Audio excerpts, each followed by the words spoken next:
2 years ago, I gave up alcohol and I did it without force or willpower. I literally was able to reprogram my subconscious mind and my beliefs around it and stop easily and effortlessly. Hey, I'm Emily Camback. Welcome to my channel. This is where I share all things habits, mindset shifts, and a sustainable approach to wellness that actually lasts. So if you are someone that is used to pushing harder, restricting more, and not seeing actual results, then you are in the right place. Today, I'm going to share a little bit about how I gave up alcohol. I've also subsequently given up coffee, but I'm going to do a separate video dedicated just to my coffee journey, and so stay tuned for that. First, I'm going to share a little bit of background about my habits with drinking, and then I'll get into some steps that help me kick the habit with ease. Early in my drinking, it was all about something that was social. So I just did it to have fun, to let loose. It was something that I did with friends. I started having the occasional drink at parties in high school and then into college. And even back then, I remember having times when I wanted to kind of abstain and give it up, whether it was like after it had made me really sick or I said or did something really stupid. And that there were times when I just didn't want to do it anymore. After college, things got a little bit more refined with my drinking, if you will. It turned into less just like parties and like binge drinking or anything like that. And it was more like going out to a winery date with my husband or with friends, or having a glass of wine at home with friends, or even book clubs that were really just an excuse to have wine. And of course, I stopped drinking during my 3 pregnancies, but I remember just not being able to wait to have a glass of wine until these babies were born. It wasn't until after my 3rd and final baby was born when wine really became like a thing in my life. Life at that time was really stressful. I had 3 kids under 5 and under at that time. My husband had quit his job and was starting up a real estate business, and I was going back to work full time with these 3 young kids.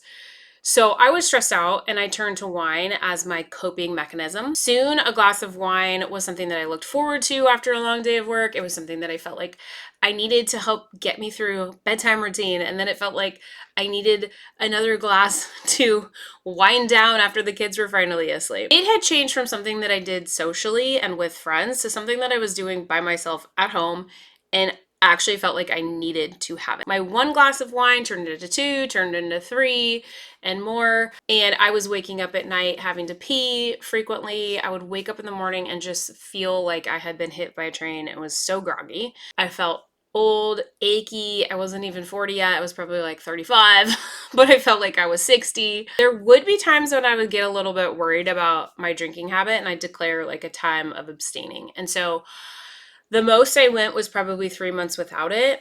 And I think that made me feel like, okay, it's not really a problem. And look at all these people that also can drink and seem to have it all under control. Like, this isn't really a problem. Mostly during those times, I was just waiting to be able to have a drink again. And it wasn't like I had completely removed the desire or anything like that. I still felt like I was missing out on something, and that it was something that I liked and something that I enjoyed and something that brought something to my life. And honestly, I had a belief that I didn't think life is as fun without alcohol. So what changed for me was going through a process of reprogramming my beliefs and my subconscious mindset around alcohol. I reprogrammed myself from thinking that it was something that I needed and desired to having absolutely no desire for it at all. Once I made the decision, it was something that I gave up effortlessly. I stopped thinking about it. I remember there being times like after I had decided that I wasn't going to drink anymore where I couldn't believe that I hadn't thought about my glass of wine. I'd be like making dinner and like looking up at the time and being like, whoa, by now I would have had like 1.5 glasses of wine now, and now I'm not even thinking about it.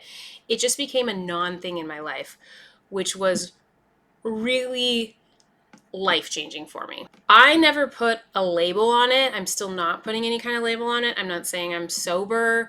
I'm not saying that I was an alcoholic or had any problem with that or anything like that.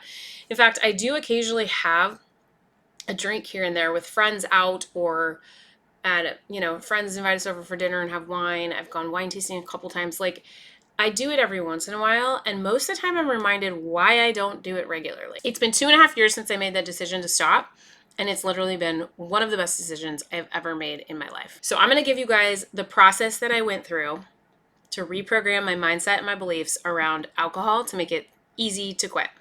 Step number 1, don't make any changes to your drinking habits right now. Okay? Because when you do that, when you try to abstain with willpower and sheer force, you're not removing the desire, and it's going to make it really, really hard for you to have an open mind in this process. So we want to just say, take a breath, not asking you to give anything up today. Continue with whatever your habits are normally. And we're going to go through this process. Things are going to change as you start reprogramming your mind. But for now, we want to have you in the most open mindset there is, instead of in this like willpower abstaining mindset that kind of shuts you off from having an open mind that this could be something that you could do. You want to be fully open to the possibility of never desiring alcohol again and giving it up forever. And 2, commit to having an open mind, okay? Having an open mind about the possibility that it could be possible for you is going to be very, very key.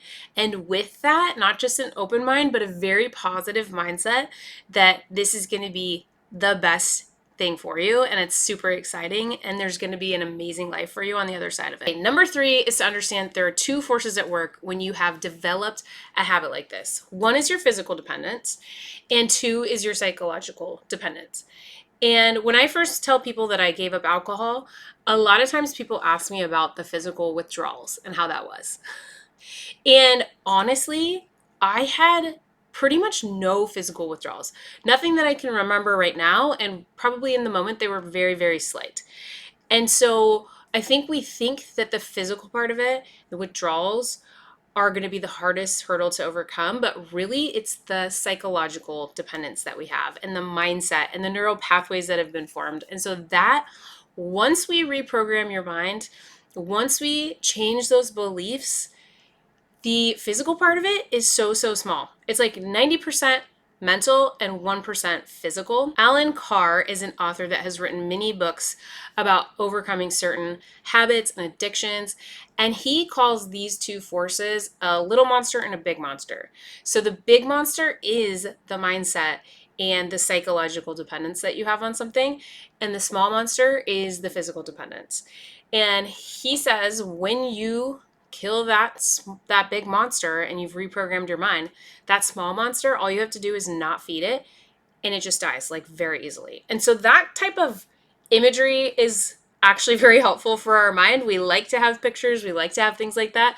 I did not know about Alan Carr when I was giving up my alcohol. I did use this when I was giving up coffee. So once I get that video up, I will link that here. But having that type of imagery to help know like, oh, I might have a little bit of a headache, but that's just the small monster, and it's going to be gone in like a day or 2. Okay, number 4, and this is where we get into the meat of what to do, is to examine every single belief you have about alcohol and do your own research. So question everything that comes up for you about alcohol. Research your own effects of alcohol, not just what society has told us. I know a lot of us might go towards that, like, well, red wine is good for us because of antioxidants and, those kind of things. Do your own research, because there's a lot of marketing. There's a lot of, societal messages out there that have shaped what we believe, what our subconscious believes about alcohol. And so it's really important for you to do your own belief work here. I am going to do a part 2 to this video where I'm going to dig into the belief shifts that were really key for me in making this change.